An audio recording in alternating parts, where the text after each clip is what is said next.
नगरपालिकेची निवडणूक होते, काय वाटतंय तुम्हाला? संगमनेर शहरामध्ये विकास झाला पाहिजे ही आमची अपेक्षा आहे सर्वात मोठी. आणि जे अपक्ष उमेदवार उभे आहे, हे खरंच महायुतीला पण अडथळा करणार आहे आणि महाविकास आघाडीला सुद्धा हे अडथळा ठरणार आहे. त्याच्यामुळं जे नवीन चेहरे जे येतील यांनी सगळी सुविधा उपलब्ध करून देणे हे नागरिक समस्या सर्वात मोठी जी आहे.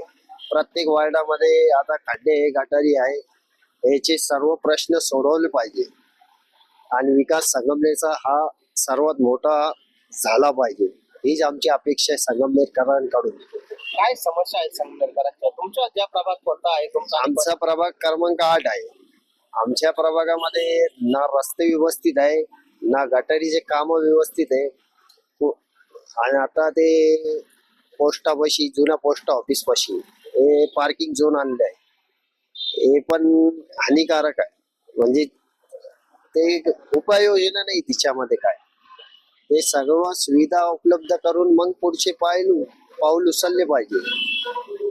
नगरपालिकेमध्ये जे पण उमेदवार जातील त्यांनी आपल्या प्रभागामध्ये चांगल्या सोयीनुसार काम केले पाहिजे आणि संगमनेरचा विकास झालाच पाहिजे ही आमची अपेक्षा सर्व उमेदवाराकडून आहे. प्रत्येक वार्डाच्या उमेदवाराकडून आम्हाला एकच अपेक्षा आहे, त्यांनी त्यांच्या वार्डामध्ये चांगले कामं केले पाहिजे.